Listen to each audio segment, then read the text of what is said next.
What's up, guys? Welcome to episode 11 of the Let's Talk Nerdy podcast. And today we are going to be talking about the Cyberpunk 2077 Phantom Liberty DLC. We're going to be talking about Super Mario Wonder, Netflix's Avatar the Last Airbender, and finish it off with Atlas Fallen. His palms are sweaty. No, I screwed it up. His palms are sweaty. Knees weak. Arms are heavy. There's vomit on his sweater already. Mom spaghetti. Shoot.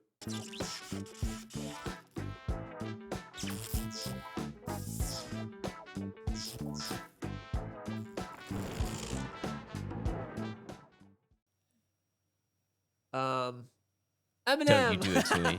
Let's go. Let's go. Ladies and gentlemen, Let's Talk Nerdy podcast history. Episode 11. Adam has got the lyric. What's going on, brother? Appreciate you. Thank you for coming and getting the lyric, dude. I appreciate that. I mean, you're thanking me for coming, but I'm here every week, man. It's like I know. I just appreciate your time. Yeah. I appreciate your time, man. Guys, I want to throw a quick shout out to Adam, and I just want to say real quick, and I want to get super emotional and whiny and cry. Here we go. But I just want to personally throw a quick shout out to Adam, who you guys probably don't know does so much work for this podcast. And honestly, buddy, I really appreciate you and thank you. Thank you.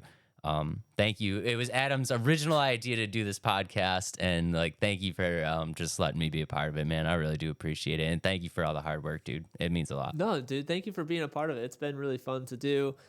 And we're growing, man. And I think that's the most fun part of it is just to see everybody in the comments, liking the videos, just getting the feedback has been really cool. So thank you everybody else too. We just hit 230 something subscribers as of the time of this filming.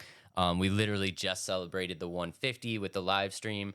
And yeah, just crazy growth. It's really cool to just see it coming together, and we appreciate you guys very, very much. But okay, without getting too sappy, let's get into it. Adam, how was your week, man? How was your week? What's going on? It is pretty good.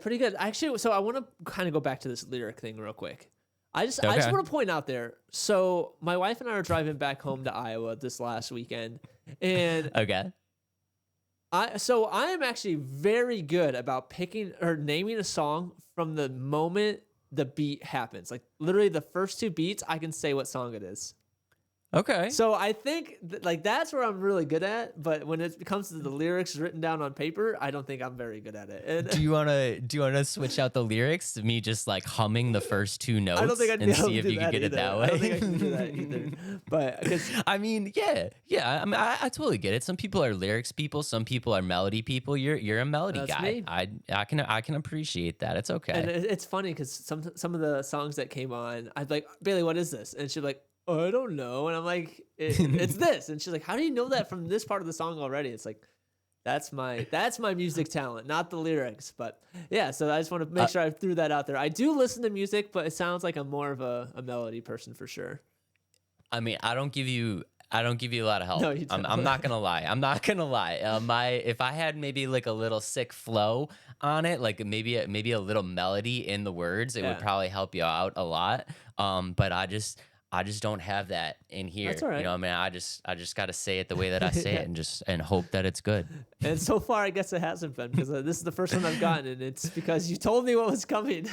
We are 1 out of 11. Yeah. We are 1 out of 11, but it's okay. Yeah. It's all right. It's gonna be all right. But how's your week, man? So yeah, week has been good, man. Week has been busy. We're doing lots of big things. Lots of stuff coming for the podcast, and we're super excited about that. So yeah, I said it before. Adam's been working his tail off, and we got some big things coming up that I'm super excited about, and I think that's probably a good way to get into.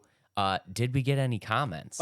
Adam, did you check any comments this week that you wanted to see? I responded to a lot of comments this week, but I didn't actually pull any to bring on here. They weren't funny ones. They're more so just conversations, which is really cool to see too. So thank you so much for all the comments, all the conversations we've had. They've been really fun. But no, I was LOL comments that I want to bring up. I know. I was gonna say, since as you guys know, we've been doing some more long form stuff and not so much on the shorts. But since the shorts aren't going out on TikTok, we haven't got any ammo. Yeah, We haven't got any hate, which is really kind of exciting. And like obviously for this segment, kind of disappointing at the same time. But we just want to say, like, thank you for the very nice comments that you guys have been leaving. I did pull two comments. Let's hear 'em. And this is from the last episode that we did, and this is from Blake, who just said, "Great shirt, Dave, Wu-Tang forever." I just wanted to throw it out there and say, thank you, bro. I appreciate you. I was rocking the Wu-Tang shirt. I didn't know if anybody was going to notice. Blake noticed. Thank you for noticing. I appreciate that. And then my second comment is on our live stream. If you guys haven't checked out the live stream, we'll link to that somewhere below if you guys want to check that out. But in the live stream, we did Adam's first playthrough of a Dark Souls game, in which he did really, really well. 3 bosses. But the 3 bosses. He crushed 3 bosses in what, 41 deaths. 41 deaths. Not too bad. Yeah, which is very impressive. But our good buddy Lorian Elder Prince just left a comment on there saying, just wait. And I agree with him and cannot wait. I cannot wait for this moment. It's going to get crazy. And Adam has graciously agreed to continue this series on. So we will be continuing on with the live stream. Our next live stream will be once we hit 250 subs. So we are 18 subs away from that. So if you guys could work your magic and get us to 250 so we can keep going on the Dark Souls 3 playthrough, I would super appreciate it, and it's gonna get crazy. But I will say, I gotta throw it out there, Adam did way, way, way better than I thought he was gonna do. That last battle of what was it, the Great Tree, or whatever that tree is called? I can't remember the name of the tree, but man, so I went back and I watched it. I had literally a hit left, and I would have been dead, right? You were one shot. Yeah, one shot. The tree was in its second phase, but still had over half health, and I ended up beating him. It was crazy. So yeah, and it wasn't like a cheese either. I want to let you guys know, it was not a cheese. He wasn't one hit away, and he stood super far back and just started like spamming like crossbows or something. Like, he was in there. Dodging, in the trenches, dodging, weaving, and just it was sick. I love that we're doing this series. It was fun. Thank you guys. Thank you guys for making it happen. And yeah, be on the lookout when we hit that 250. We'll let you know when the live stream will continue. Woo, doggy. With that said, let's go. Let's jump right into it. Starting with some Cyberpunk 2077 Phantom Liberty. We got a lot to talk about here. We got a lot to talk about here. Cyberpunk 2077 Phantom Liberty. This is 3 years after the release of the original game. And it's kind of a huge mess right now. So I think what my goal here is going to be is to just kind of shed some lights and let everybody know kind of what is happening. So there's going to be 2 major things. The first thing is going to be a free patch. So the free patch is going to be an update to the already existing game. And then on top of that, they are also releasing an expansion, which is going to be Phantom Liberty. The Phantom Liberty expansion is going to be $30. And there's a lot of changes that are happening to Cyberpunk, and it's not exactly clear what's going to be included in the patch and what's going to be included in the expansion pack, but we do know that all of these things are coming. So first things first, if you guys are not aware about Cyberpunk, we talked about it in the last episode. We actually gave it an honorable mention in the biggest flops of all time. This game was so hyped and people were so excited for it, and Keanu Reeves was like, helping with the promotion, and like this was huge. This was in the game. This was a huge drop, and it went about as bad as it could possibly go for a game drop. Like, the only thing worse that could have happened is like if everybody downloaded the game and it just never made it off like the start screen. Like, other than that, it went as bad as you could possibly go for a game. But there is going to be a ton of different things that they're adding to this, whether it be in the expansion pack or whether it's going to be in the update, that I personally think is going to make this game way, way better. Right. Right. I have a gigantic list. So, Adam, what are your initial thoughts about this? So kind of going off what you said with how it released and it's such a terrible state. The game has essentially bounced back in terms of like it brought players back into it after even patches in the past. But Yes. so that is really exciting to see with a game like this that supposed to be super good, and eventually they did make it a playable game and brought some of the fan base back. And really, to have a DLC that's $30, they better get this one right, or it's not going to be such a good thing. Yes. I also want to say, so kind of going off to some of the patches that or issues that are being fixed that I've seen, not an extensive list, but they're going to have huge changes to the police response. That was something I saw as well. It's going to be a new story that takes place in Dogtown. Is that what the name of it is? Yeah, Dogtown. so that's going to be that is going to be the new that's going to be in the expansion. yep. So that's going to be the new district, the 6th district. And with it Yep. also, really the big thing that feels with this expansion is it's to help overhaul the game to a point where it should be. And I think that's the biggest thing of this expansion. And again, it could bring another player base to it. However, the game is still full price. Like the game itself, 3 years later. And like for me to know the past of it, like I don't want to go out there buying a game that's full price when it had so many issues in the past. And then you expect me to buy the expansion for $30 more? No thanks. Okay, I think we can touch on that. Yep. Let's touch on all the updates first, so we can kind of circle back to We that. can also pull up the trailer too once we're ready for that. Yeah. Let's pull up the trailer and take a look at it because it's actually pretty cool. I mean, I guess we could jump into it real quick. I do think that even though the game right now is full price, it would not surprise me at all if, maybe a little bit after release, they kind of come out with a new edition of, like a cheaper, like a deluxe that's like $70 that includes the expansion pack and the game or something like that. Right. And I did see on Steam that there is a little bit of a deal or like a bundle that you can do. Yeah, like a bundling. Yep. I wouldn't be surprised if there's a bundling. But what we're taking a look at right now is you can kind of see some of these revamps. So you can see obviously Keanu Reeves is going to be a part of this expansion pack, which is going to be great. They're actually saying that it's more Keanu Reeves than was in the original gameplay. Right. So I'm super excited for that. Is it actually going to focus? Oh, go ahead. Sorry, I interrupted. No, I just think it still has the vibe that made it intriguing. So like you can see this kind of like futuristic cyber kind of city and stuff, and it's like this very cinematic blue tone universe. Like a lot of stuff is taking place at night, and I think visually it's giving exactly what it gave the first go around of what made it feel like it was going to be a good game. It's a very cinematic experience with a very just kind of cool and like pretty landscape, and I'm actually kind of excited about this. I'm not gonna lie. I did, so to kind of go off that, I did put it in my wish list because like, okay, it does look really cool, and I will be getting it at some point. Again, waiting for a sale for me, but it's also really cool. So it is going to focus more on Keanu Reeves' story as like his backstory a little bit more too, and get more of his experience and stuff. So that's cool. And that actor that was just shown, that he's a big actor too, right? I don't remember a specific name. What is his name?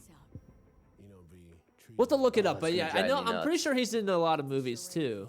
He's in a ton of movies. Yeah. I know I wrote it down. It's like Eldris Elba or something. Oh yeah, that's right. Okay, now You know what I'm talking about? Yeah, definitely. Guys, I'm sorry. We straight up. I know I botched that. butchered that name. I know I butchered that name, but I promise we will get it right and give the man credit. But yeah, kind of what we saw in that trailer. If you guys were just listening on the Spotify, it looks a lot like the original release. Everything that kind of made it feel like it was going to be a cool game. And the basic premise of this expansion pack is that the president of the new United States is flying over the district of Dogtown. Her plane gets shot down, and it's it's your objective to kind of go in here and kind of help her evacuate out of Dogtown, right? A very escape from LA kind of situation. Yeah. Like that's kind of the storyline. But all of these characters that you're seeing in the expansion in the trailer, you have like 4 or 5 different characters that you're going to be kind of playing with, and every one of these characters has the same objective to help the president out, or so you think. I mean, obviously there could be like an M. Night Shyamalan twist to it or something, but you're not really sure who you can trust and like who you should work with and stuff. And I think the idea is kind of cool. And the way that they're working this expansion in is for players that have never played the original game, this expansion pack, if you get it, is not going to be like its own kind of standalone thing.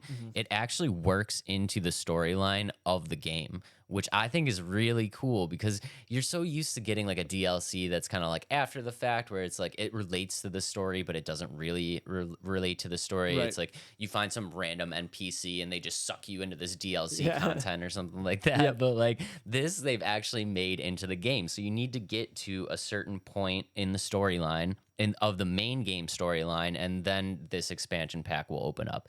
And for players that have already played the game and have beaten the game, that there will be a way to kind of fast track to the expansion.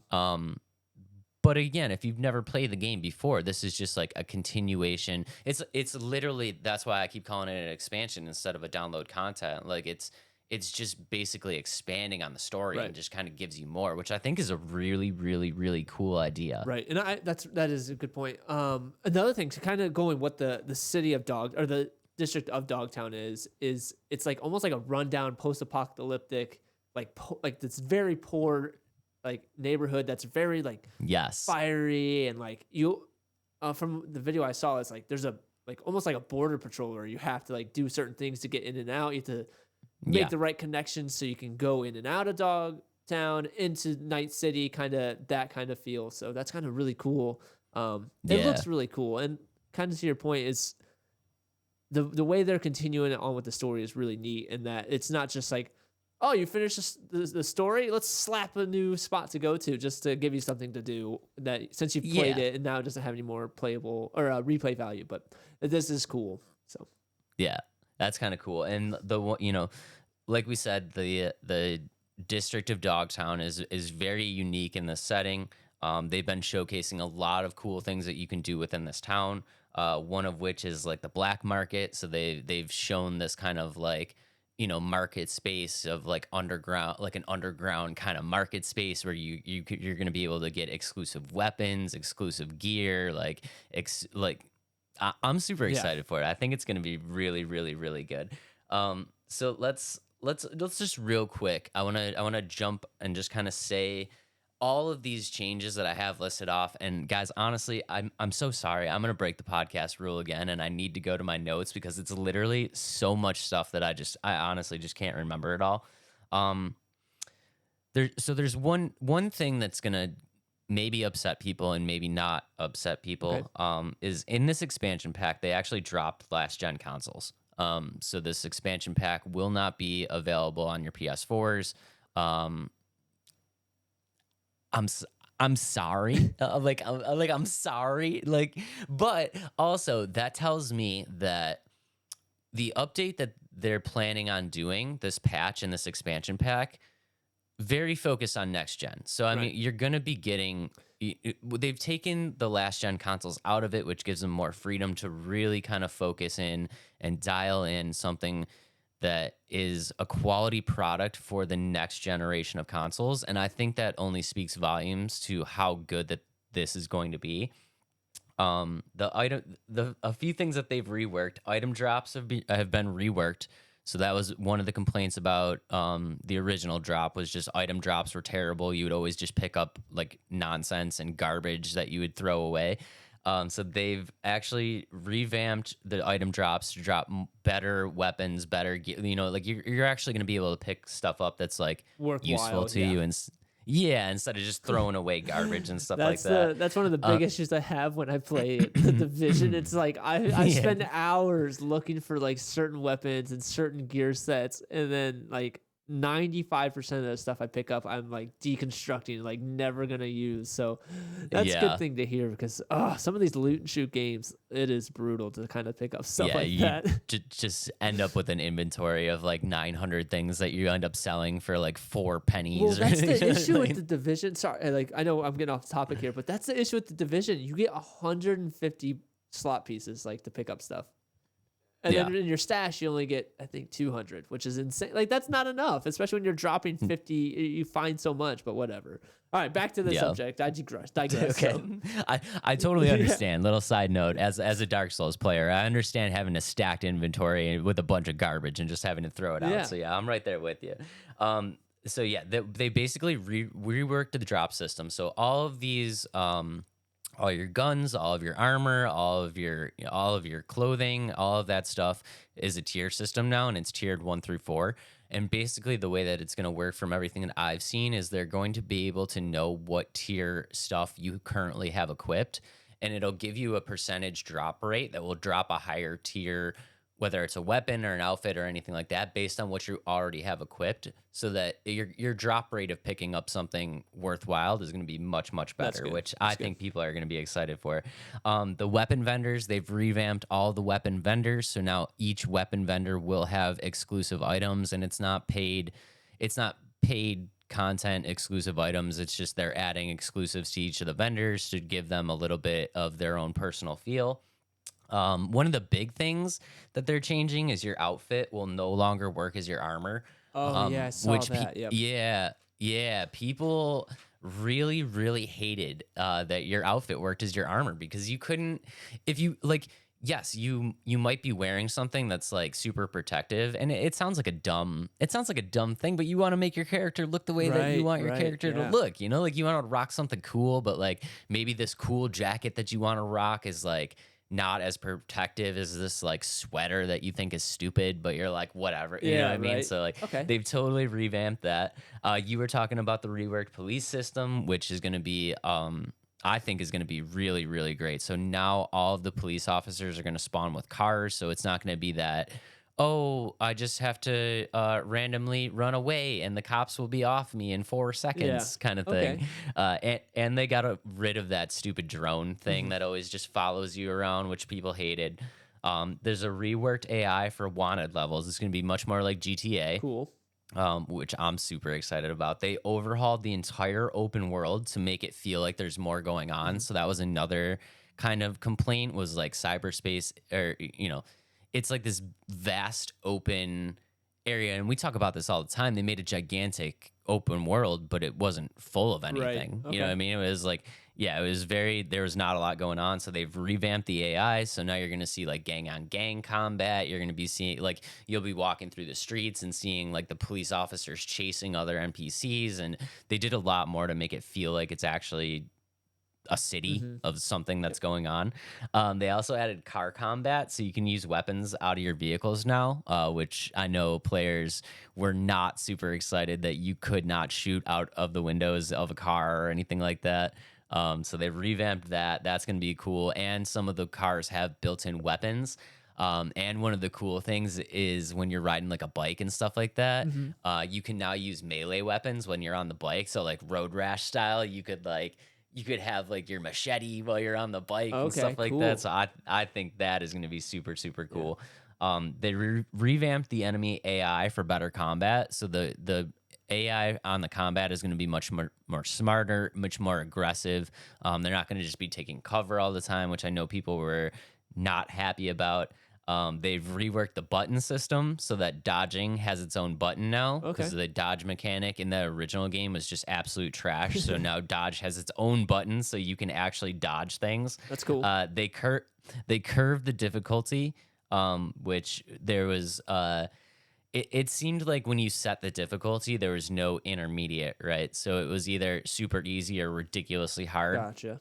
and they've curved the difficulty to give players a challenging experience, but not like uh I want to throw my controller at the wall experience. Gotcha. Okay. Which I think people are gonna love. They reworked the skills and the perks, which I saw that too. I don't Yep. know. Yeah, they did a lot of consolidation. That was a big thing when the game dropped. Is like the skill tree and the perk tree was just like Overwhelming. Didn't know what to do. overwhelmingly insane. Yeah, like overwhelmingly insane. And it's like you had a skill tree for guns, you had a skill tree for melee weapons. You had like it was honestly just absolutely ridiculous.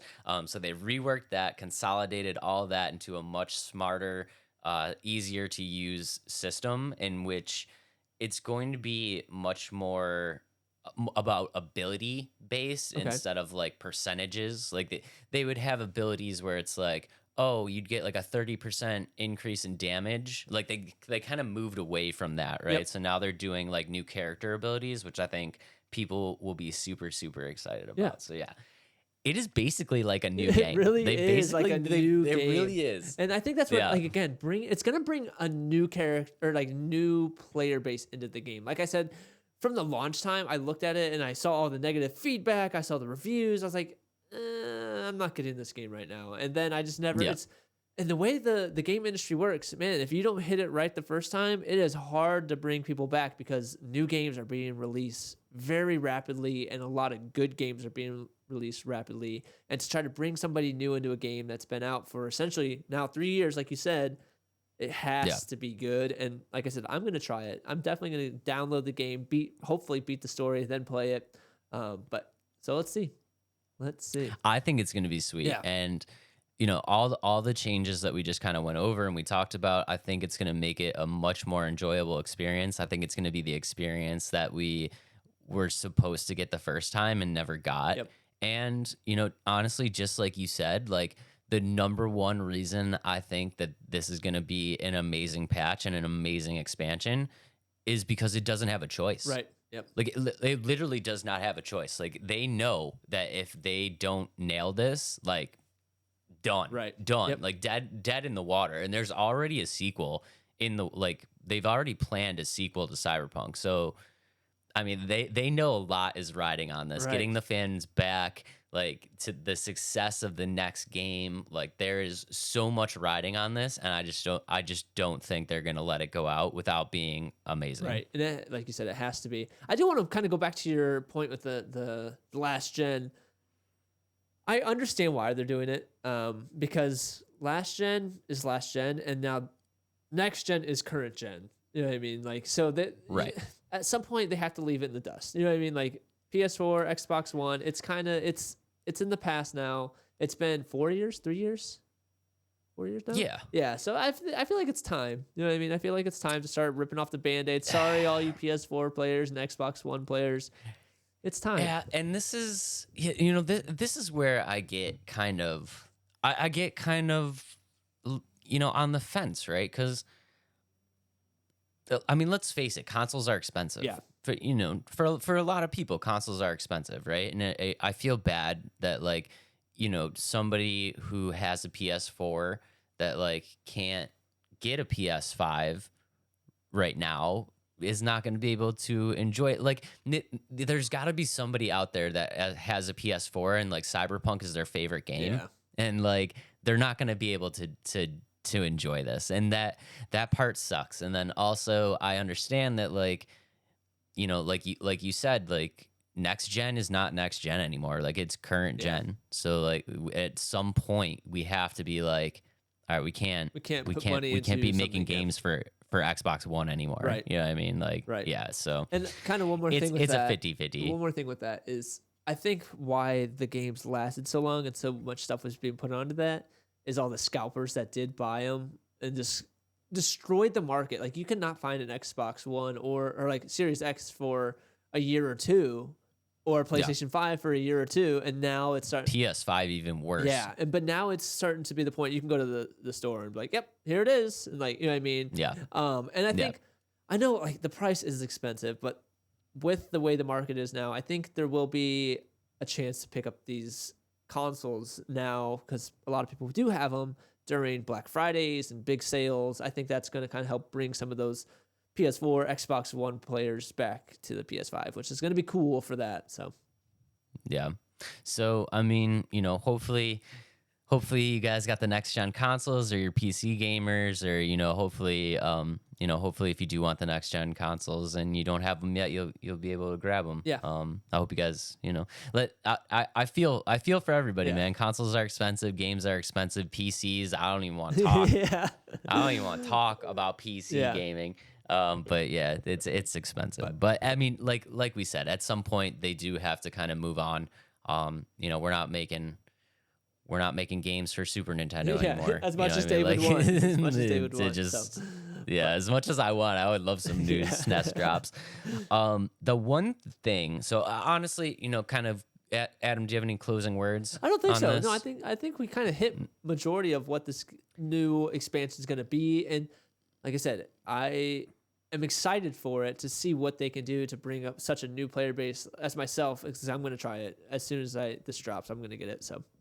Yeah. Okay. So we did go through a lot of stuff. I do want to real quick, just because I do have his name in my notes, and I Gotcha. want to make sure that I do not butcher this name.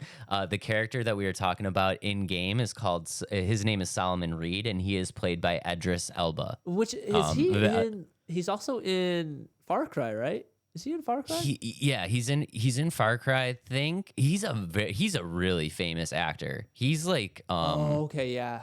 Now that I see his face even closer, I know who he is. Yeah. Yeah, he's like Keanu Reeves, like movie star. Yeah. He's not just like a game guy. Right. And actually, I don't think he Yeah. was in Far Cry. I think I'm thinking of somebody else. So, Yeah. but gotcha. Yeah, he's in a But yeah. bunch. But cool. But I think the game's gonna be really good. I'm definitely gonna check it out. I'm definitely gonna get the expansion pack. Because honestly, I played like 15 minutes of Cyberpunk when it first came out, and I was like, this is trash. And then never touched it again. So it will be a brand new, fresh experience to me. And I will keep you guys updated. I do want to say one thing, because we kind of been talking about the next gen consoles. And Adam's gonna need to help me out with this, because I know that I'm gonna butcher. I know that I'm gonna butcher this. There is some bad news for PC gamers. So the new specs. The new minimum required specs in order to play this game on 4K, you do need SSD, you need 12 gigs of RAM, you need a Core i9 Ryzen 7900, and a 3080. Whew. I think you're in the clear of those eggs. Did I say it right? Yeah, you did. I think your PC is going to be in the clear to really get the full capability of the game. I'm sure you can run it on like medium settings and be fine with kind of like the computer I have, but the SSD, however, I think that's becoming a new thing with games, because because I actually played most of my games on like an external hard drive, but I just bought an SSD because of that, because Starfield's going to be SSD only. So yeah, I mean, again, the games are getting more powerful, and it's kind of what you expect. Like, you're going to need kind of beast machines to run some of these games, because they're progressing in quality and just overall feel of a game, and it makes sense. Unfortunately, my computer probably won't be able to run that game at 4K, but I am excited to try it at medium setting. So yeah, I think the one. Correct me if I'm wrong, but I think the one that's the big one is the Core i9. Core i9, and then the 3080 also is pretty bonkers. 3080 is pretty beefy too. Yeah, Okay, yeah. So I do just want to throw this out here, and guys, please double check. These are the new specs that I have found everywhere, but again, please double check. This might actually kind of suck, because there's going to be some players that are playing Cyberpunk right now, and then after this update, their machine is not going to be capable of playing the game at lower settings. I think they'll be able to play the game, just lower settings, unfortunately. Yeah. So.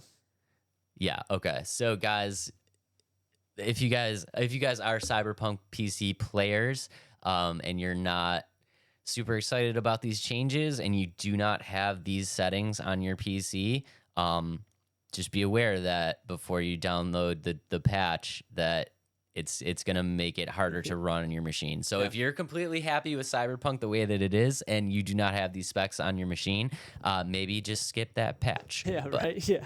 Yeah. But. Oh, all right. So like I said, I'm excited to try it. I will give it a shot once it does come out.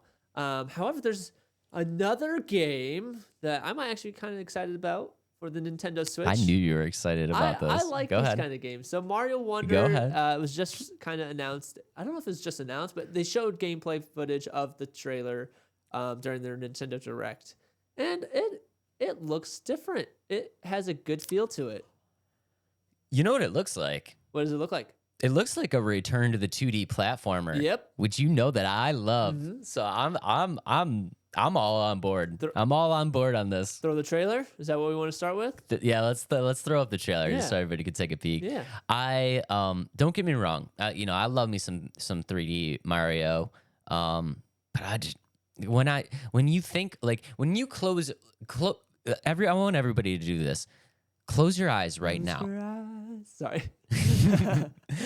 Think of a Mario game. I'm close my What eyes. did you think of? Oh, definitely. What did you think?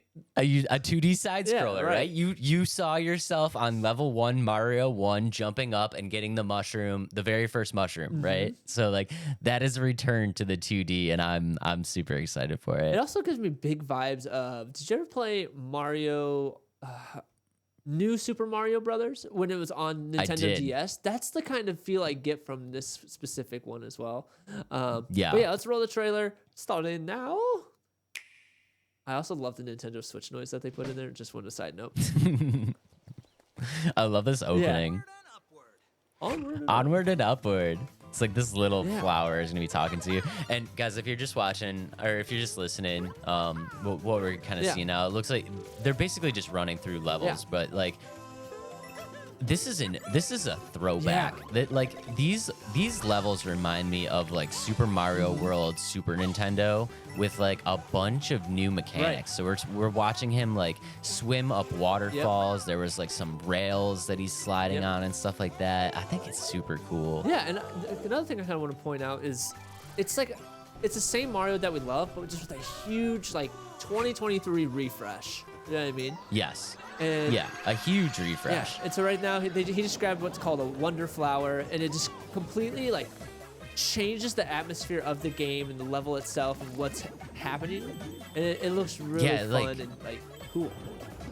When he grabbed that Wonder Seed or whatever, it's like it made the world like into this like very beautiful kind of like nighttime set. Like it changed like the whole vibe of the level, which was really cool. And we're seeing some crazy stuff right now. Like he's riding on these sheep and like you found a wonder. Like I have no idea what the Wonder Seeds are going to do. Wonder Hopefully, Seed is kind of like the star. I think that's the new star. This is what I think it's supposed to be.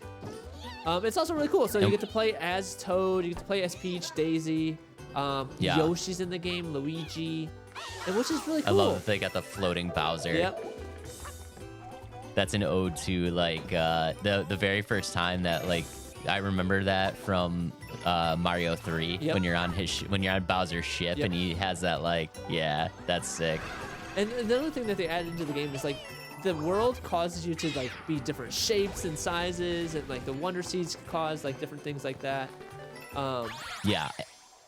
And I don't know if you noticed, but they got rid of the point system. So when you like kill enemies or anything like that, it doesn't say like the score. It says like wonderful, super, or stuff like that. So that's a different change to it. I don't know how much of an effect it's going to be.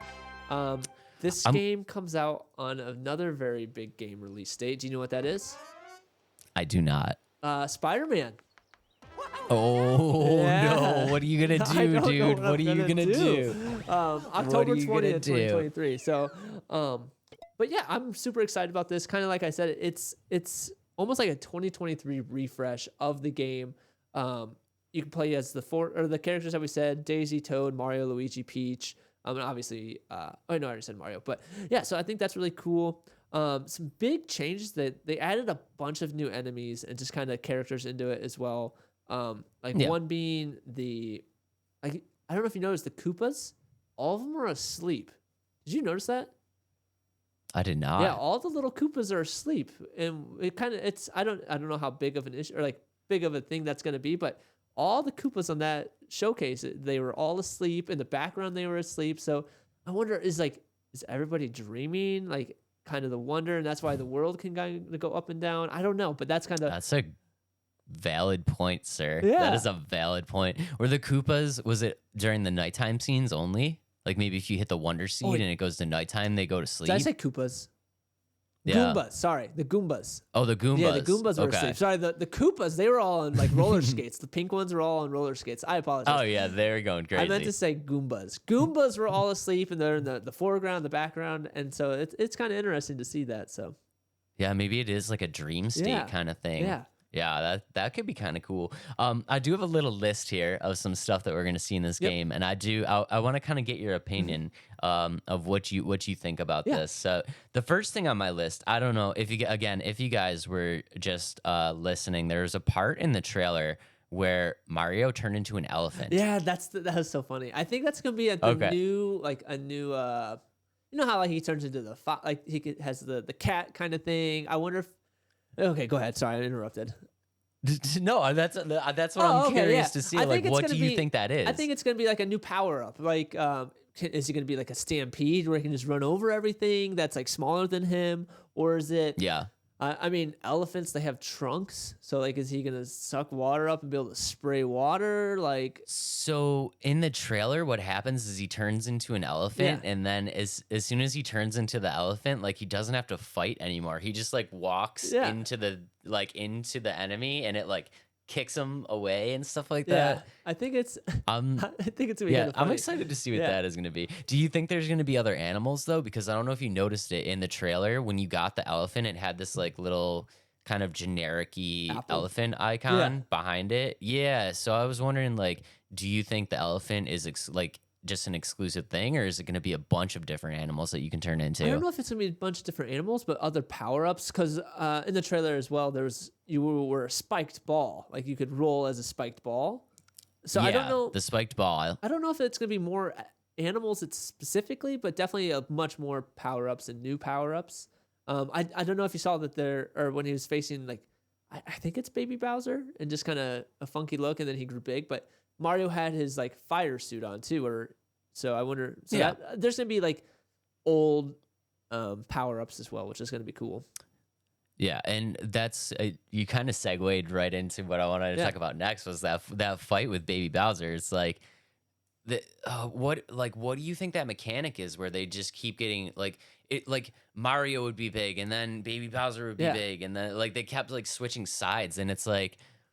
I don't know if you looked at it, but I really, really kind of looked at the trailer, and it looked like when Baby Bowser was small, he wasn't taking damage. So is that like some type of like protection or something like that? Maybe, or something to do with like the Wonder Seed. I don't know. And like I said, like my big thing with the game is it's a dream state. Like it seems like almost like a dream. Like the game is a dream, and so maybe that has something to do with it. It's like it's unpredictable what's happening, and kind of like you said, when he's small, he's not very like he's immune to damage, and then when he's big, that's when you can attack. Who knows? Or other way around, who knows? But I think it's gonna be pretty cool. It's a cool mechanic, and I just think it's gonna be really fun.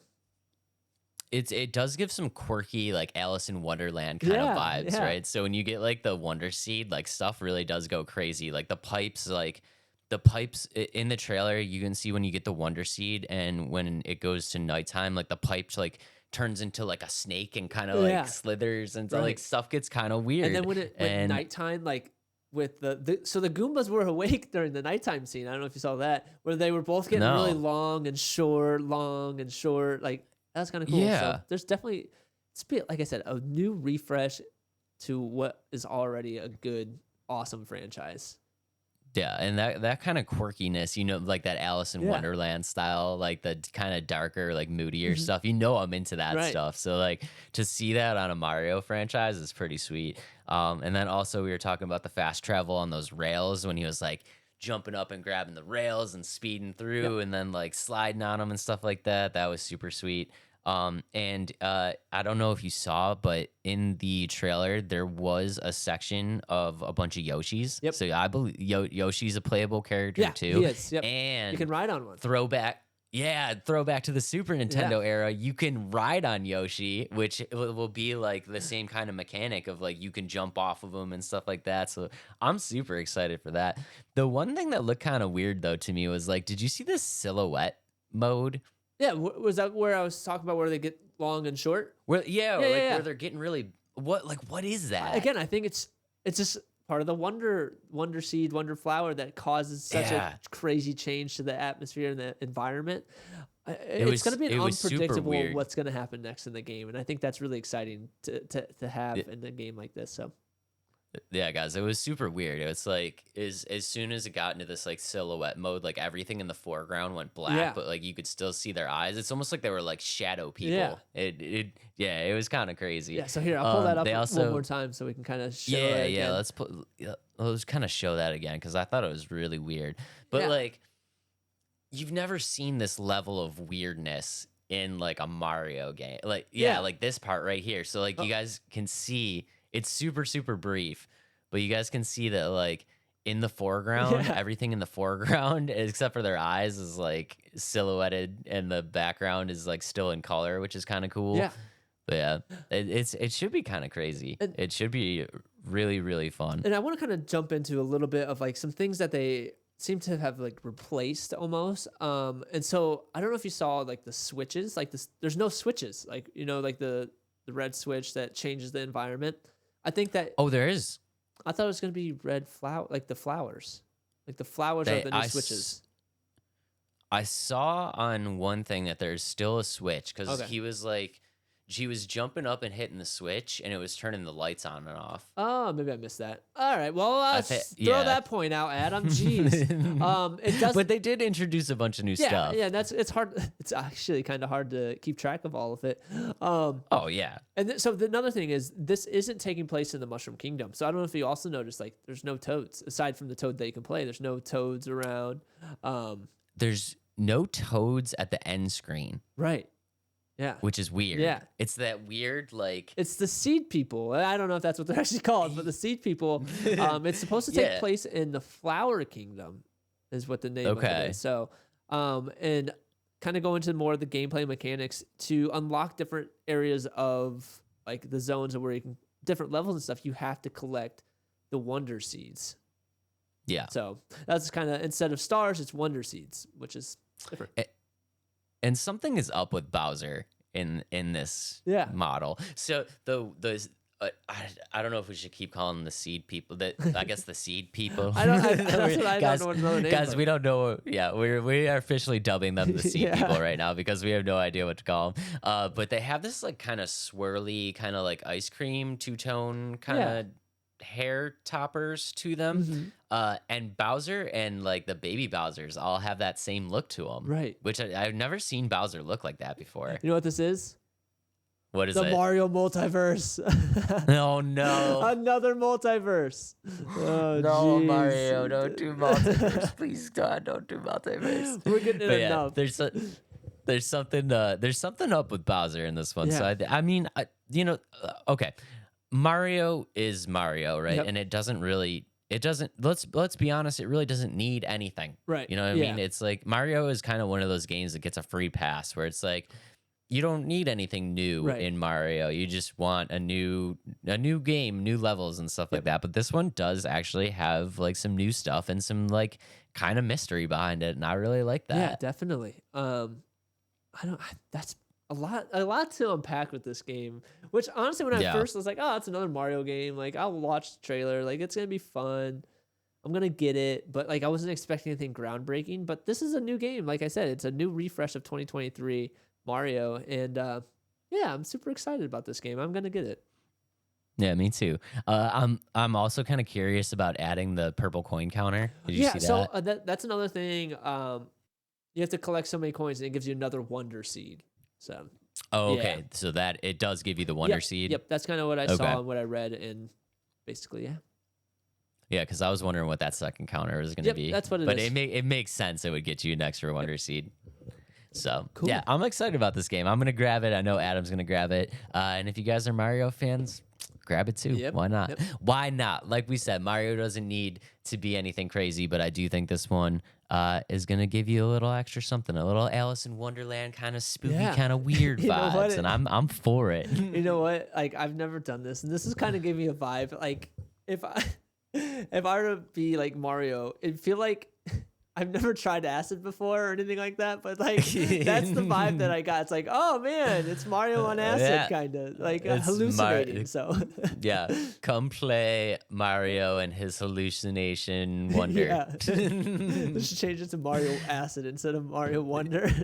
Right, Mario One Drop. Yeah, that's crazy. But again, So with that said, though. There are tons and tons of Mario games out there. Mario Brothers, Mario Super Smash Bros, Mario Kart, Mario Baseball, Mario Tennis.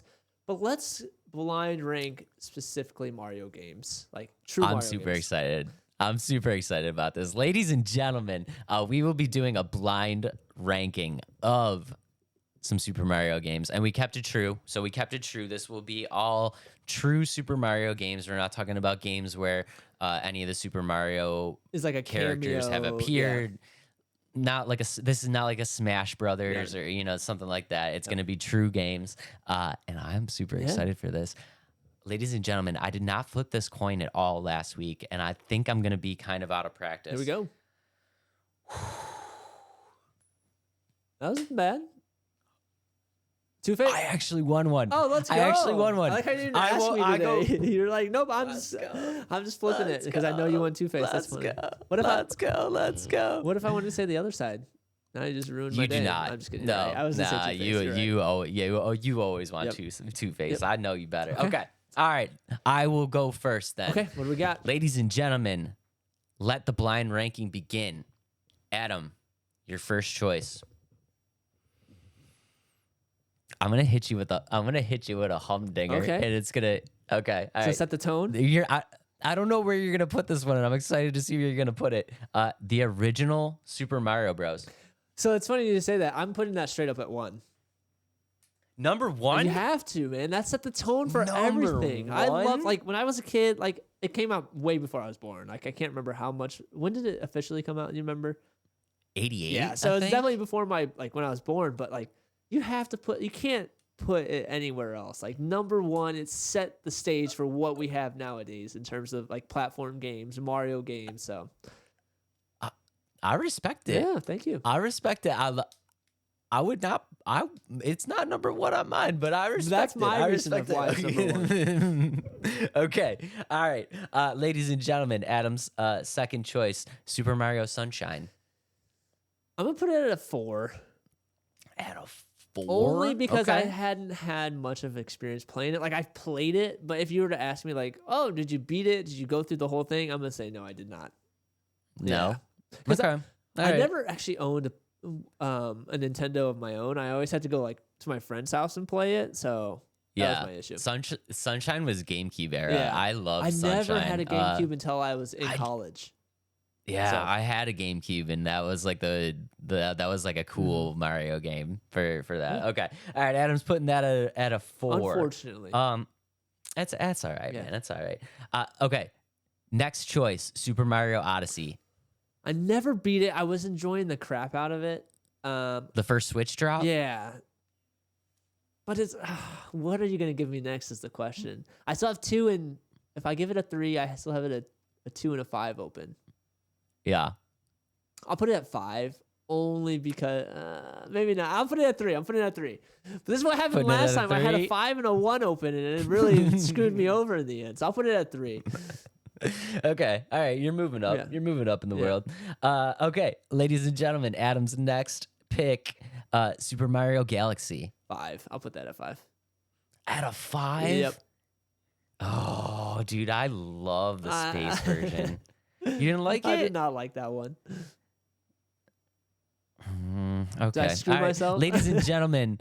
No, you didn't actually. Okay. I think this is one of the best Mario games of all time. Ladies and gentlemen, Adam's number 1, Super Mario 3. Or number 2, sorry. Number 2, Super Mario 3. That's okay. That's where that's what I was hoping you'd give me too. When you were like, oh, it's a great game, Super Mario 3. I like it. Super Mario 3, top notch. I love Super Mario 3. The first time you get that little tail and you're like, dude, that's so fun. And I remember doing that glitch on the. Do you remember the secret on the white block where you stand on the white block and you hold down for like 6? Did I not know that? Wow. Oh, dude, I felt like that was right around the time where, like, you'd have your friends over to play video games, Hmm. and I'd be like, "You want to see something cool?" And like, Yeah. I would load up that level on Mario 3 and get to that white block, and you hold down on the white block for like 6 seconds, and you drop behind it, and then you're running through like the background, and you get into like the secret area at the end, and everybody's like, "Oh my god, how did you figure that out?" That's Like, awesome. dude, I felt That's I awesome. felt like a boss. So Yeah. yeah, Super Mario 3. I like that. Nice. That you had this 1 and 3, number 1 and 2. Those are some solid Thank you. choices. Thank you. I thought they were pretty good. All right, Dave, are you ready? I'm born ready. Let's see what you're gonna give All me. right. So since you took a lot of the older games, I had to kind of rework some of my thing. Okay, I'm gonna go right off the bat here. Paper Mario. Ooh. 3. 3. I'm gonna put it at a 3. Safe choice. Safe choice. I really like Paper Mario. I thought the concept of like Yeah. moving from like a 2D plane and then popping out and stuff. Like I Yeah. thought that was like really kind of innovative and it was really cool. Yeah. So yeah, I like it. I'm gonna assume that you're giving me 2 better games and 2 worse games. So all right. we will see. Okay. All right. Your second choice here is Super Mario Maker 2. Oof, 5. Okay. Really? Easy 5. Why is that? A lot of people love that game that you can build your own map and whatnot. So Here's the thing, and I'm gonna catch a lot of slack for this. I know it. I don't like Super Mario Maker at all. okay. Is it because you're not I creative? just Because I am definitely not creative at all. it's partially because I'm not creative, and it's also partially just because like I get kind of annoyed with like trolley kind of things, and like don't get me wrong, there's a bunch of creators out there that make amazingly cool levels and stuff like that, but there's also just a lot of people making troll levels where it's like you go down this tube and you fall in a pit of lava, and it's just like, and they're just like, haha. And I'm like, Yeah. this isn't for me. This is not the game for me. So yeah, I'm gonna put that at a 5. Okay. My next choice for you, Mario 3D World. Ooh. Oh boy. I actually think I'm gonna put it at a 2. Okay. All right. I think I'm setting you up I'm for gonna put it at a a good 2. finish here. Are you setting me Yeah, up for I a good think so. finish? Okay. Yeah, I'm gonna put it at a 2. I like 3D World. I also obviously that's for the 3DS. And I loved it when it came out. That was like the first Mario thing that I got in 3D on my 3DS. So Yep. I really enjoyed that one. I'm gonna put it at 2. Okie dokie. Next up is again, New Mario Bros. The one on the DS. It's not a bad game, but I'm gonna put it at a 4 and just hope that you gave me a better game. I did give you a better game. So your first choice or your number 1 is going to be Super Mario 64. Let's I go. see. I said honestly, all the games I gave you were pretty good. Minus Super Mario Maker 2. So, and like, let's be honest, there is no true bad Mario game. You know what I mean? Like, they're all fun. Right. Minus Yeah. Super Mario Maker 2. I can see that because I am also not creative, and when I just can never find like good ones. I'm like, this sucks. This is boring. I don't want to do this. So, but Yeah. And don't get me wrong, Mario Maker has its obvious cult following. Yeah. It's a great concept. Just for me, I'm personally not also just level creation, if you're not super creative, is super long process. It's like hard. I tried to make a level. Yeah, it's hard. Like I tried to make a level and I put like hours into it and I was like, it's okay, but it's not good. Right. Like, you know what I mean? Yeah. And like again with like the trolley and stuff like that. But yeah. At the N64, yeah. that is my go-to number 1. I just have so many fond memories of trying to collect all those stars and like sliding down the ice, like the ice slide on your stomach with the little penguins and like, dude, that's a Yeah. great choice. I love that. Perfect. And Yeah. kind of one closing thoughts on Super Mario. Just kind of not even a closing thought. And what I'm gonna have to do before I get this game though, I have What? to replace my Joy-Cons because Clark decided to throw applesauce all in them, and so the buttons are like rock solid. I'm like, I can't use this, so I will have to. My son put applesauce all over the Joy-Cons, and let's be honest, kind of another side note: worst gaming controller ever. the Joy-Con. Oh God, Why is the it Joy-Cons so are bad? But we should do a blind ranking of that sometime. Oh, the worst controllers of all time. Yeah, that would be a good That'd one. be number one for sure. Shout out GameCube. I know Smash players love that controller. I could never wrap my head around that controller. It was so just awkward to me. I was like, this is literal insanity. I don't like this controller at all. But yeah, maybe Clark just wanted the Pro controller and just didn't know how to tell you. Awesome. And yeah, just real quick before we end this up here, shout out Super Mario World for the SNES. Yep. Such a great game. Such a great game. I thought that would be on the list somewhere, but it didn't make it. That's okay. But yeah, shout out Super Mario World. Love that game. And one more thing to note here. My son, I got him to start playing video games.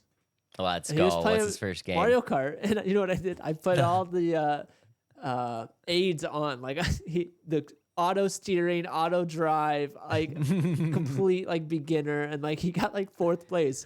However, he like literally could go like this, and it drove for him. So I mean, but it was funny to see. He was super excited that he was racing in a game. But all right, I've been digressing a lot tonight. It's all right. But it's fun. That's what we do on this podcast. We pick a topic and just go way out into left field. Yeah, right. All right, I'll bring it back. Bring it back. So yeah, So what October 20th is when this game comes out. Same as Spider-Man 2. It's a big. You guys. I might have to. You guys are gonna have to make a decision.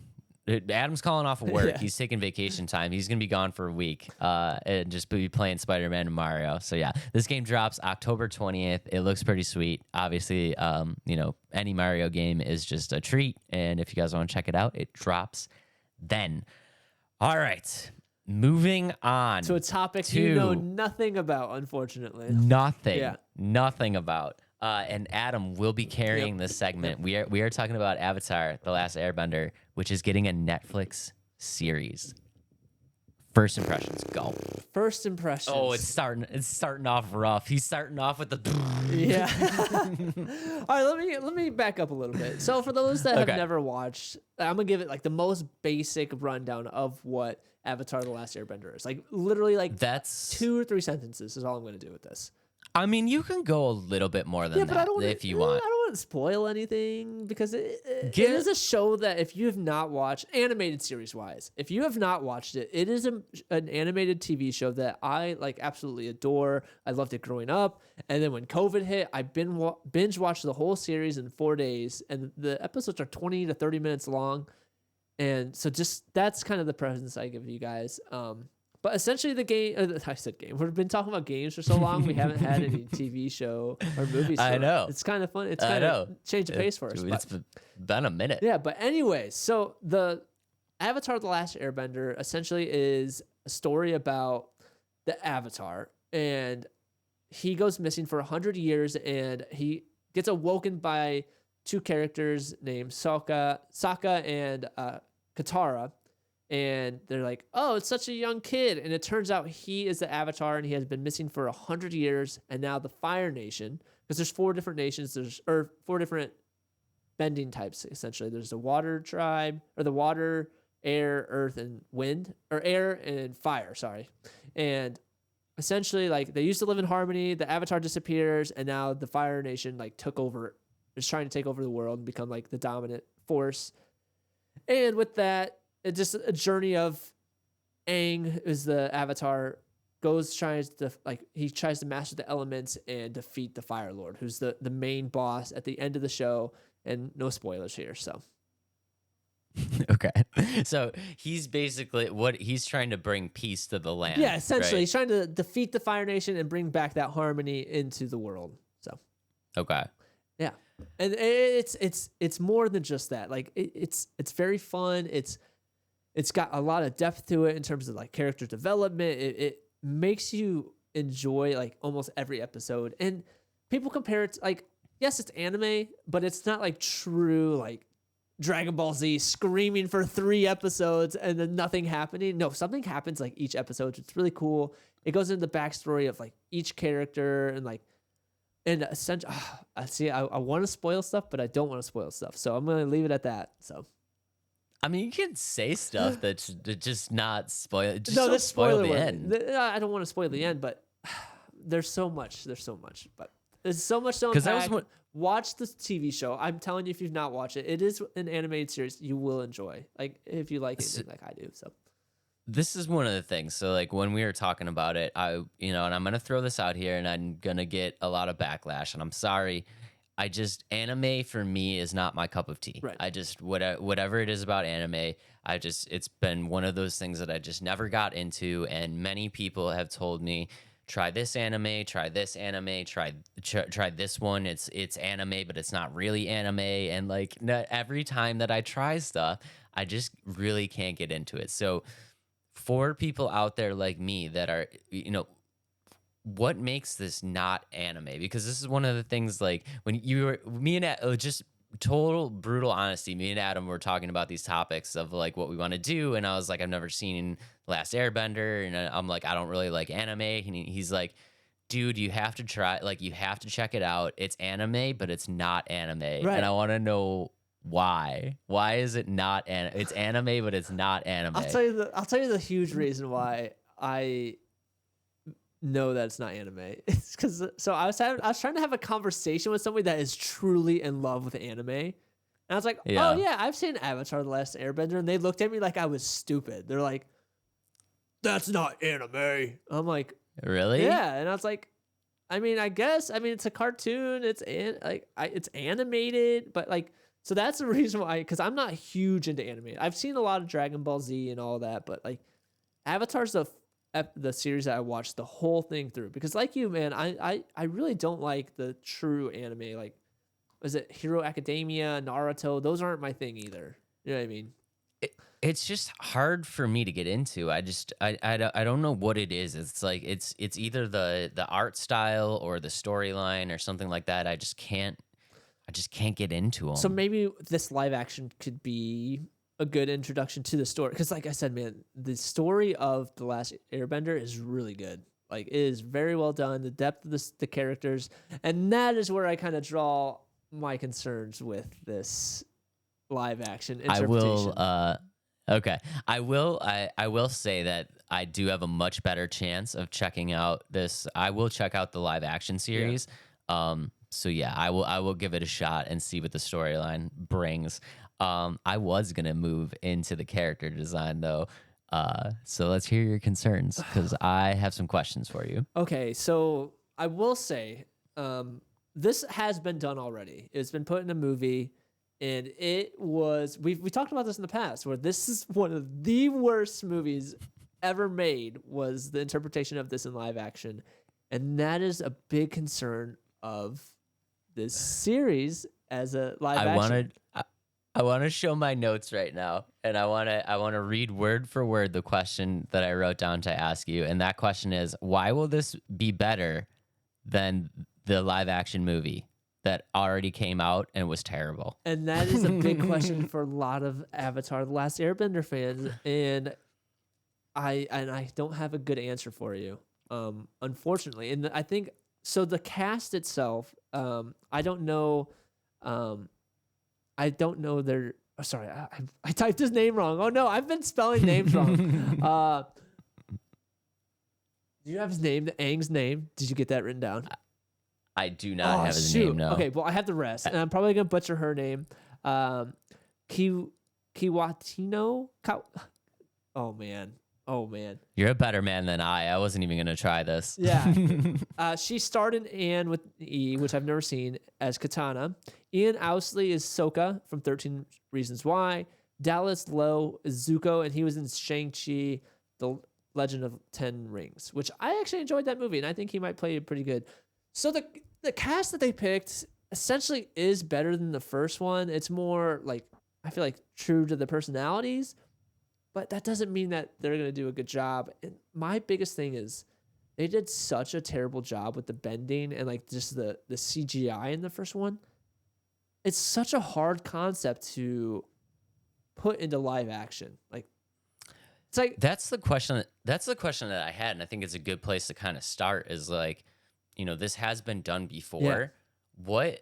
Because I've never seen the live action or the series. Like, I've never seen the live action or the real series. So like, what made the live action such a bad movie? Because I'm trying to find like specifics, and people are just like, this is the movie we don't talk about, and like blah. But like, why? Like, what made it so bad?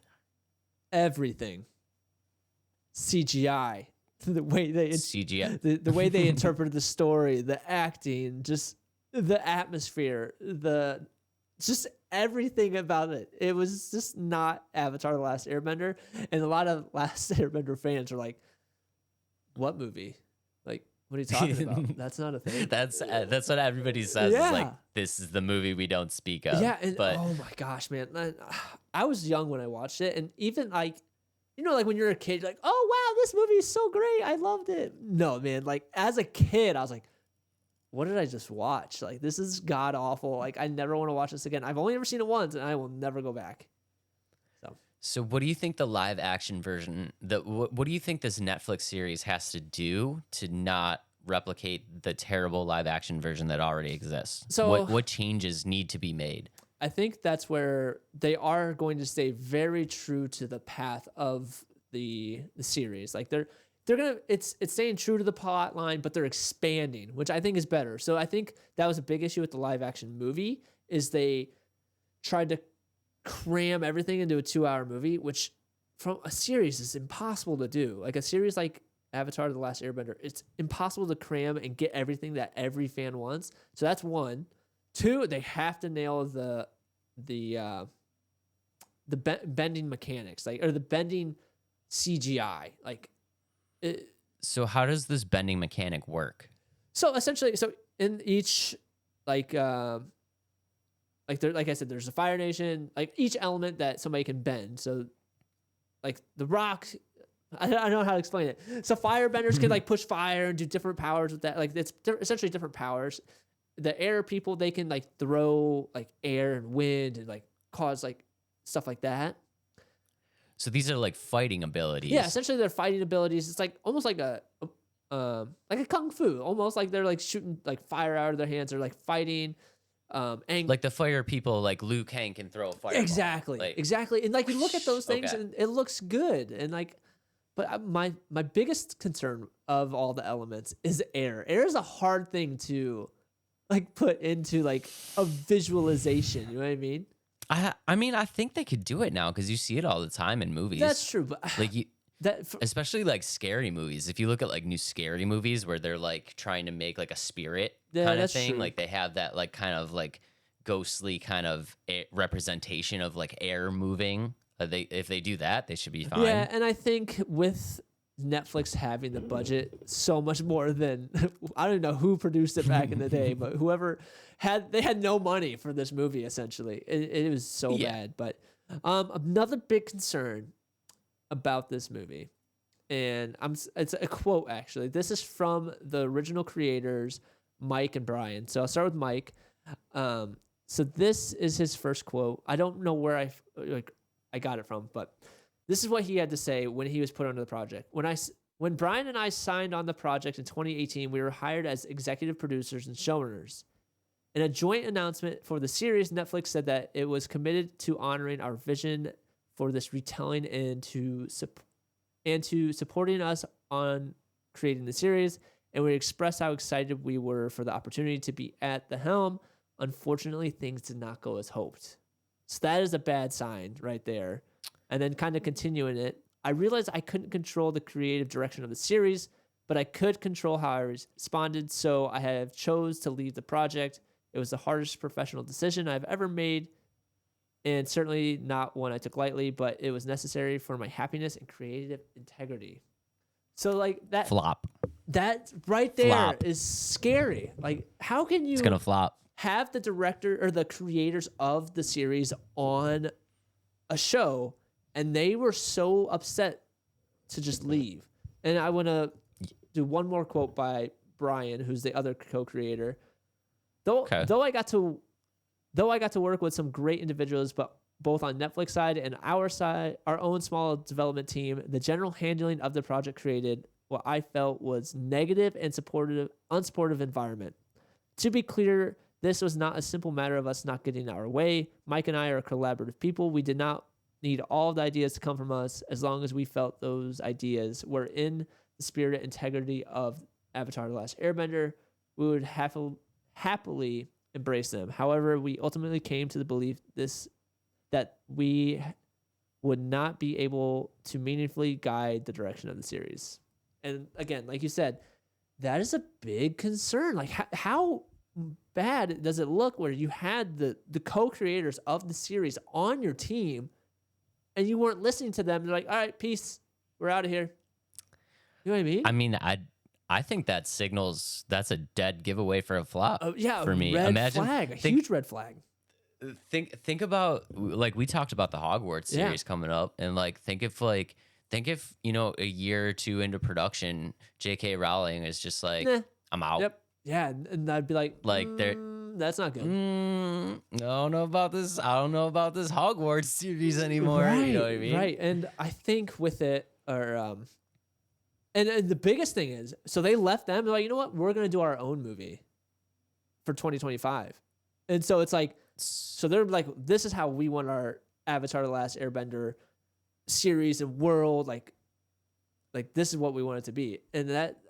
Again, that's a big concern for a lot of fans, and including myself. Is it going to be a show I watch? Yes, but is it going to be a show that I watch more than once? It better be. Like, I hope it's not bad. So, but I mean, I'm sorry, but I think this 1000% signals flop. I agree. I think the signals flop for me. And I was going to ask you, do you think this gets a season 2? And now I'm not really, even as little as I know about it, I'm not sure it gets a season 2. And even if it does get a season 2, the season 2 Netflix is going to be going on at the same time as the actual creators are doing their thing.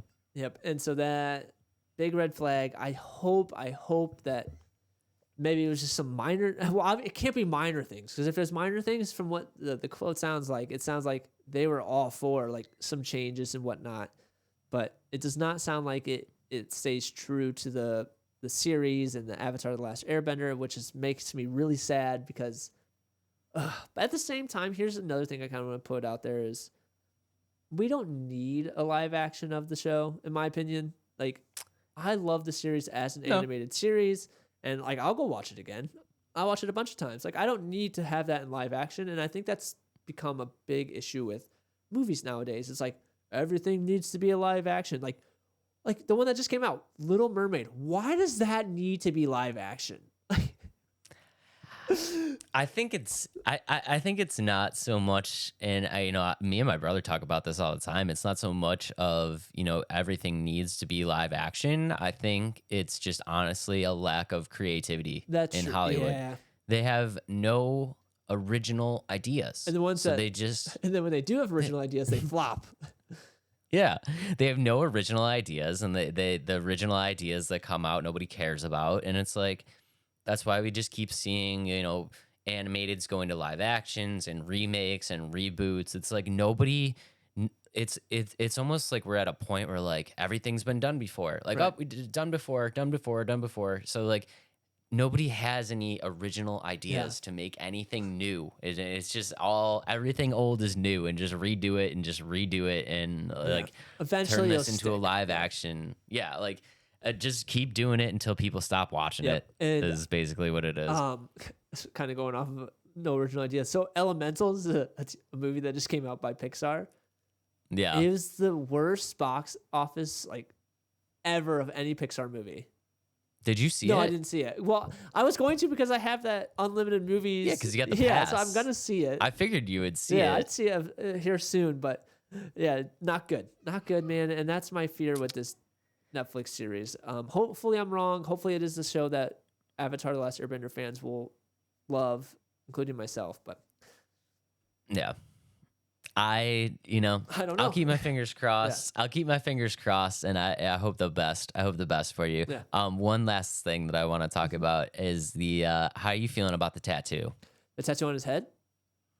There are some mixed reviews about the tattoo. So, I mean, it's got like design in it, right? It's not a true straight blue. It's not a true straight blue. It does have some intricate design in it, which I actually think is kind of cool, because if you look at these like kind of ancient or like very meaningful like tattoos, like they usually have some very intricate design work. So I kind of like that, but I know the true fans have been saying that they're not really super excited with the character model. So there's been a couple things I saw. I saw that some people weren't excited about that, but my thing is like, how can you show that in an animated series? You know what I mean? Like, I think on a live action, it would look very boring just to have a blue line, in my opinion. But again, a big issue or another thing is like people say that I'm so mad that I typed his name wrong because I don't want to say it right. Aang, the live action, they say he looks too young, but like in the Netflix series, or not the animated series, he's a kid. Like, what do you want him to be? Like a 30-year-old man? Like, or an 18-year-old going through puberty? No, like he's a kid. So that's one argument I don't agree with of like, oh, Aang looks too young, but whatever. We kind of talked about this when we did the Turtle Mayhem movie. It's like everybody was making a big deal about the turtles being voiced by actual teenagers, and it's like, dude, the turtles are teenagers. Right. Who do you want? You want Morgan Freeman being Raphael? Right? You over here, Donatello. Yeah, exactly.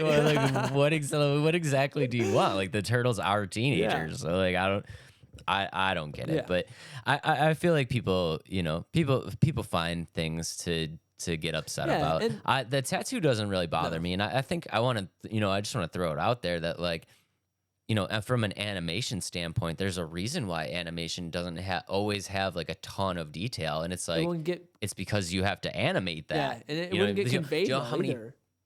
Right, and you know how many times you would have to draw that same, like instead of just drawing the blue, like the blue arrow, you'd have to draw this like intricate design and make it move frame by frame, and it's like that would take forever. So it makes sense that it's just I don't know. I don't think it's such a big deal, to be honest. I don't think it's not a big deal. Who knows? There's probably bigger Avatar fans that are like diehard than me, but I don't think it's a big deal.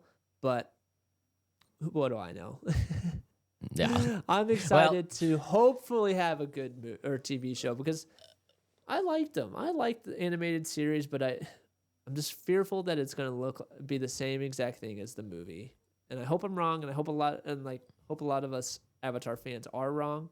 I'm gonna digress here. Did you know that Avatar: The Last Airbender was supposed to be Avatar?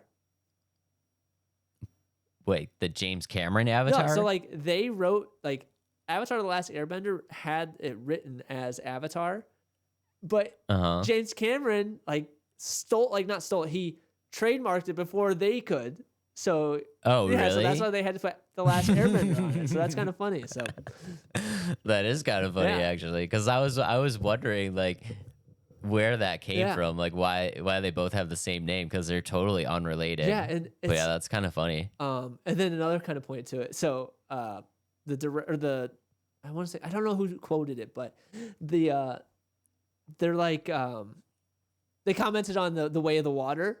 And then I think it was the creators like, oh, what are they gonna do next? The fire bending of the or something like that. They made like a fire bending comment. So like hopefully we can get to that before they do. So, but all right, that's basically all I have about this game. Hopefully it doesn't flop. Hopefully it's something good that all of us Avatar: The Last Airbender fans can enjoy. And so I'll keep my fingers crossed too. Hopefully you get the series that you're hoping for, and if you don't, it's Netflix, so they can afford to drop a bomb and be totally fine. Yeah, right. We're not worried about Netflix. Right. Yeah, they're just burning money. Exactly. So yeah. All right, let's talk about something that I'm excited about, because I think you are excited about this too, and yes, I think we're both super excited about this, and this is called Atlas Fallen, a new game from Deck 13 Studios, and I'm super excited. Let's pull up the trailer. Let's do it. Let's put up this trailer. So the trailer I pulled up, because the newest trailer actually is like 5 minutes long. This is the co-op trailer, which still actually shows a lot of the gameplay, which is really cool. So let's pull that up. All right, meow, if I can find it. I think, the new trailer is really long. The co-op trailer is really cool, and it does show a lot. And again, guys, if you're watching, so like the things to kind of notice is like just the atmosphere and like the character movement, and you're gonna see a little bit on like the combat style, which we're gonna touch on. But yeah, this game, I'm super excited about this game. Let's Little do it. backstory on this game. This is from Deck 13 Studios, and you might recognize them. They did the original Lords of the Fallen, and they did the Surge 1 and 2, Mm-hmm. which if you've played those games or know anything about those games, you kind of have an idea in your head of what this game is going to be. And I feel like that is a wrong interpretation of what this game is going to be. Right. And we're going to talk about all Right, of that. right. So yeah, let's roll it. Let's roll it. Rolling it. Oh, I'm so Yeah, excited. and the atmosphere, like from the beginning, it's like in this like sandy desert dune almost. It's gonna be co-op, and it's gonna be seamless co-op, which is really cool. Yeah, seamless co-op. So what you're seeing right now is this mechanic of like fast travel where They're you're like kind of skiing. like yeah, they're like surfing along the sand, which is super cool. Yeah. I love that mechanic. It reminds me a lot of like Journey. Yeah. I don't know if you guys have ever played Journey, which was like that just really cool like sand surfing game. But yeah, it reminds me a lot like that. And we're seeing like just some ridiculous style combat on like it just looks amazing, Yeah. dude. And like the character models look great. But yeah, I do want to preface this by saying it is from Deck 13 Studios, and like we said, they did Lords of the Fallen, they did the Surge, they did the Surge 2, which if you guys know anything about that game, you guys are already probably thinking like, oh, here's Dave with another Souls clone, the same game that he always wants to talk about. And I do not think that's going to be the case. So like Lords of the Fallen, obviously, we talked about before. The Surge and the Surge 2 were just really, really cool Souls clones that were almost like a mix between a Souls and like a sci-fi kind of thing. But it was technically a Souls clone. Everything that we've heard about this game is it's not going to be a Souls clone. And I think what's great about that is it's going to incorporate all of the aspects of stuff that I kind of like. It's like that doomy kind of atmosphere with like a very kind of like medievally kind of undertones and like a great storyline and like a grindy kind of RPG. But I think it's going to be something that like everybody can get into. It's not going to be just this ridiculously hard, challenging combat system that is going to like deter players away. Right. And I agree with you. I'll kind of go right into the combat system a little bit. So biggest difference that like from a Souls like is there's no stamina gauge. Like that's not a thing in this game. Instead, it's a momentum gauge, and the more like damage you deal essentially levels it up, but it also gives you like passive buffs, which we'll talk about some of those in a little bit. But essentially as you raise this momentum bar, you could take more damage as well.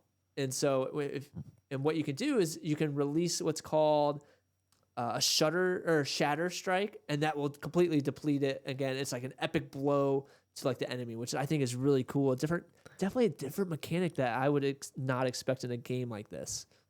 A ridiculously different mechanic, and especially from Deck 13 Studios, because it's almost like a reverse stamina bar. So like you've gotten your first taste of Dark Souls, and like you know how it is, like watching that stamina meter, and it's like you want to dodge out of the way and you don't have any stamina left, or you want to get a hit in and you don't have any stamina left. This is literally like the exact opposite of that. Like they want you to go full bore, like continuously, like almost on like spam level kind of stuff. Like they just want you to keep hitting, keep going, keep dodging, just keep at it, which I think is going to be a lot of fun because, you know, I love playing the challenging Souls kind of stuff, right? But it is fun to just go in there and like whack some, and just mash and just whack some stuff. So yeah, I'm super excited for that. Another thing that I think is really cool, you don't see in this, at least I've only played Dark Souls. I've watched you play a lot of games like that. There's not much of an aerial combat, and this game it looks insane with the aerial combat that this game is having, and that looks super cool to me. And then I'll let you go because this is your thing. Sorry. So the aerial combat is another thing that I wanted to touch on. It, you know, like Adam said, he did get his taste of Dark Souls, and there's not a lot of aerial combat in the Dark Souls franchise. It's a lot of kind of being annoying. It's kind of slashing at legs and stuff like that. But like it would be fun to, take on these huge bosses and jump up in the air and like Smack him in the slash face. them in the Yeah. yeah, like slash them in the face, not just like always kind of poke at their ankles, you know what I mean? Yep. And like this game allows you to do that. And the thing about the fighting mechanic, which I think everybody is really going to like, is this mechanic is much more focused on being forgiving. Yep. So much like, unlike a Sekiro or something like that, where it's very much You screw up, you're done. yeah, it's like a perfect timing. Like it's a very matriculated, think it through kind of set. This is going to be a lot more like Spider-Man, where you can just kind of go in there and like get circled up by like 8 guys, and you're like, bop, bop, bop, bop, Right, bop. right, Like kind of, yeah. you're just kind of like all over the place. And I think one of the problems that the Surge had was like, again, when we talk about this all the time, and Souls franchises, like we even talked about this with Elden Ring, how they they kind of nerfed Elden Ring to make it more accessible to other people. I think what Deck 13 did with Atlas Fallen is made their games more accessible. Yep. So like I'll be the first to tell you that I love a challenge. I love going in there and like getting my ass handed to me 40 times until I finally beat this boss. Yep. But it is also just fun to go in and just smash stuff. And I think this mechanic is going to be much more forgiving. Like we said, it's much more like Spider-Man. You do have parries and stuff, but the parry window is like very forgiving. It doesn't need to be any like perfect timing or anything like that. And I think people are going to have a lot of fun with this. So kind of going off that parry, you do get a benefit if you are perfect though. So if you are perfect, it will freeze the enemy for a few seconds. You can just like attack them then. But like you said, it's not like dire need where if you mess it up, like you're gonna die. No, it's like you parry. You don't do it quite right, but you can still like against essentially rebound their attack. But if you hit it perfectly, it freezes the enemies, which is I was watching the gameplay of it and it looks really cool. So yeah, it does. It does look really cool, and I think the fun thing about this is like it gives you all the buffs and none of the negatives. Right. So like in Sekiro, if you get a perfect parry, I mean, you almost need like in Sekiro, you almost need to. Like you basically need to perfect parry every time. But if you do perfect parry, it builds up it builds up the other your opponent's bar way faster, right?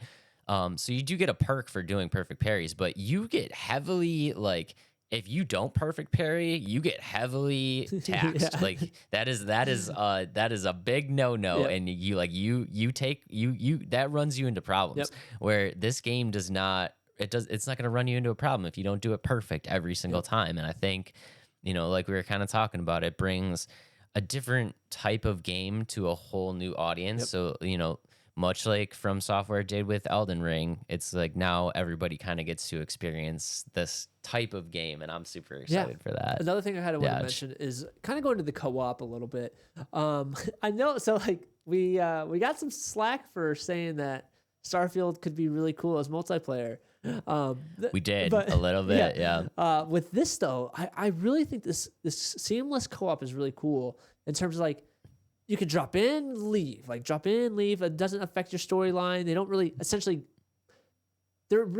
it's not a point where it's like, oh buddy, I need to wait for you to continue the story. It's like, hey, jump into my story at this point. I can get back out of here. And then it's also really cool that it's not so much a nuisance. It's like they're there to help. There's not really negatives to having somebody there, unless you want to beat the game by yourself. Then just don't invite anybody into your story. But I think that's really cool. So yeah, and let's preference this by saying that the developers have come out and said that this is traditionally speaking a single player experience. So if don't you guys don't think that this is like a must that's kind of co-op going game with or like that, it's 100% for people that enjoy a great single player experience, and if that's your thing, like you're gonna get it. But also if you like playing with your friends, I mean, that's an option as well too. And I think it's really cool that the way that they did the co-op, and the way that they did the co-op is basically it's all going to be on who's hosting the session,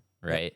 So whoever's hosting the session is going to get gameplay progression. So their storyline will progress in co-op, but it's not like if you're joining somebody's session, your gameplay is gonna stay right where it is. Right. So it's not like you're gonna skip storyline Yeah. of your own game playing with somebody else. But the cool thing about the co-op is if you jump into another person's game, you're not going to get that storyline progression, but you are going to get the character progression. Yeah. Which is really So cool. all the XP that you earn helping your friends out, you're going to earn that on your own character. And another cool thing that they did with the co-op is it's going to be a shared loot co-op. Oh, So it's cool. not like it's not going to be like a situation where it's like you beat this enemy and like a cool weapon drops and then it's like a race to see who picks it up first. Like if I'm playing and we beat this enemy and Adam picks up a cool weapon, like I have that cool weapon too. That's cool. Which is just super cool. Yeah, I huge, really huge. like that idea. Yeah. Going forward with that, at this time, the developers are uncertain if there will be crossplay. So just kind of throwing that out there. It's not a huge deal breaker for probably a lot of people, but Dave, unless you're playing on PC, I'm not playing with you, man. So Though there will be crossplay. I have high hopes that there will be crossplay. The reason why I don't is only because it's a co-op. It's not essentially like multiplayer. Like it's not like a team-based game where like more people are playing together. Essentially, you just got to find one friend. Just like, hey, play this game with me. Hey, I have a PS5. You know what I mean? So I don't know. It'd be really cool. Like if I could be like, Dave, I'm gonna play some Atlas Fallen with you. Like, let's do it and not have a PS5. That'd be cool. But you have a PC that you can play. You can play it on here with me too. So I'm holding out hope. I mean, if it really comes down to it, I'll grab it on PC and we can do a little co-op action. But it looks super fun, man. And like the sand sliding mechanic, it just looks like a really cool way to traverse this area. It's got everything that I want in a traditional RPG. It's a vast open world.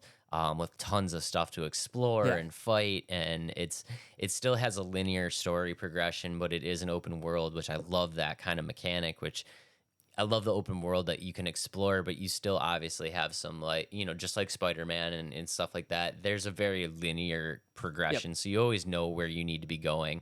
And yeah, I'm really excited for it. It should be really sweet. One thing I want to touch on is it sounds like you're gonna be able to build your character to any like way of like you want to play. Like you're not like set in stone like, oh, you gotta play it this way. You get to build your character of your play style because there's more than 100, or they're called essence stones, which is essentially the power-ups and the buffs that you can collect. There's over 100 of them. And then I was looking in like when I was watching the gameplay, there's like different tiers, and there's like 3 tiers, and those 3 tiers have like epic like essence stones, and then there's like little side ones that are more the passive ones. So I think that's really cool. You get to build it to any kind of playstyle that fits you. And also I want to go into the combat one more time. Kind of going back to the momentum gauge. Those have a big effect. Like the essence stones have a big effect on how the buffs act when you're attacking as your momentum bar fills up. And with the momentum bar, the more momentum you have, essentially your weapon becomes stronger. So like when you swing your weapon when it's lower, it strikes faster, it does little less damage. As it gets fuller, your weapon gets bigger, has more buffs to it, and it takes a little bit longer to swing the weapon. And I think that's where the more damage is gonna come in. It's because it's gonna take longer to swing your weapon and stuff. Yeah, which is really cool because you're not locked into a certain build type. And I say this all the time. It's like, when you're doing a Souls clone, you basically got to kind of go like, you got to decide what are you going to be. You're going to be strength. You're going to be dex. You got to kind of Pick that way. You got to go for it. Yep. You got to just go for it. There's no like what's the famous quote like What's that one famous quote? 4 score and 7 years ago? Is that the one you're looking for? Like, I wish I could. I'm gonna butcher it, and I hope you know the actual way. But like, somebody that knows everything is a master of nothing. Oh, okay, yeah. I don't know if you said it right, but I know what you're saying. I know that you know what you guys know what I'm trying to go for, right? But that's a lot of like how the Dark Souls thing works. It's like you would think like, oh, I'll just be great at a little bit of everything, and it's like, nope, that's not true. Nope, that's not what you want to do. You want to pick one thing and just hammer it. And I think you're gonna be able to do that in this game. You're gonna build like You can build it exactly how you want. So if you want to go top heavy on certain stuff, you can do that. But you can also build like a well-rounded character, and you're not going to be just up Poops Creek without a paddle because of that build. That's cool. So yeah, I think it's cool. And storyline wise, I think this game is going to have an absolutely just kind of amazing storyline. It has this like kind of the same storyline. You know, it's you are this quote unquote kind of like you're trying to bring. You're basically you're like a detective kind of. So you're trying to figure out like what happened to this fallen kingdom.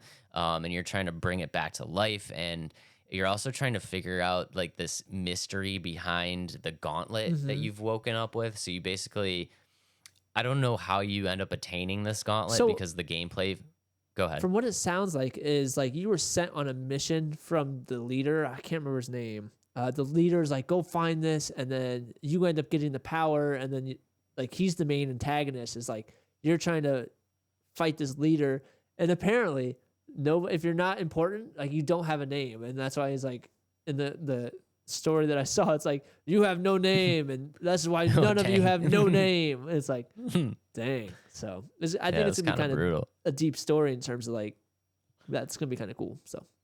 Yeah, I think the story is going to be really deep, and basically this gauntlet has like this spirit inside of it, and it's like trying to communicate with you while you have the gauntlet on. So I mean, you're basically you're going to be trying to bring this fallen kingdom back to life, but like also you're solving this mystery of like the spirit and the gauntlet and like stuff like that. And I think it's going to be a really in depth and just really interesting storyline to a gameplay mechanic that like I really enjoy. So I'm super excited for this one. And I am too, man. This is a game I'm going to get like for sure. And it comes out August 10th. So it's coming up quick. Is it August 10th? Make sure I got that correct. Yeah, August 10th. Yeah, it's coming out very soon. That's why we wanted to squeeze it into this episode because it has gotten some buzz, but I don't think it's gotten enough buzz of what it truly deserves. And, you know, going back to it, I think that's because it's from Deck 13 and people are expecting a Souls clone. And I think we are not getting a Souls clone. I think we're getting kind of unique. A very... its own identity. We're getting a very unique RPG that I think is going to be really, really fun. And I think people's perceptions, just because it's coming from Deck 13, might be a little bit off. So yeah, check out this game. Yeah. Check out the trailer. Check out a little bit about it. See what you think. I think you guys might enjoy it. I know I'm definitely grabbing it. Right. It's gonna be one of those games. So it's funny. We talked about a game that needs to live up to the hype. So the last episode we did games that flopped and games that lived up to the hype and hidden gems. I think Atlas Fallen is going to be the hidden gem of this conversation.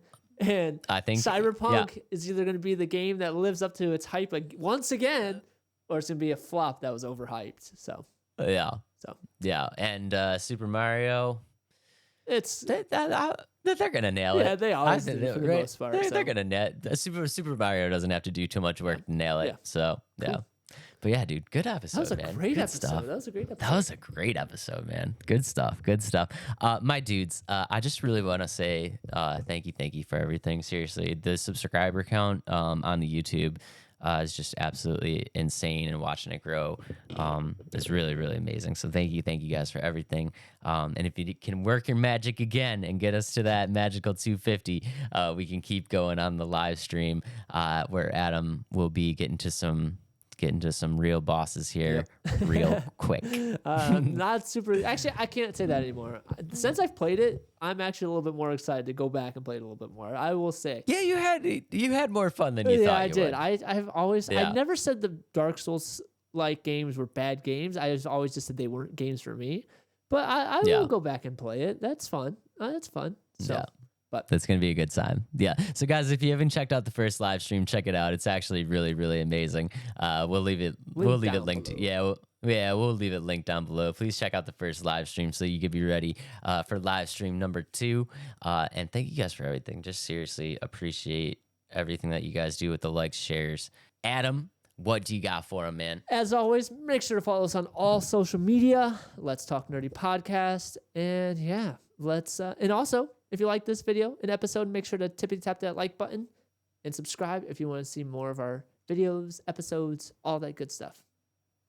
And hit up the Spotify if you're not hitting up the Spotify. We're trying to get the numbers up on the Spotify. I really appreciate it. We would really, really appreciate it if you guys jump over and check that out. We love you guys, and we will see y'all on the next one. Peace out, nerds.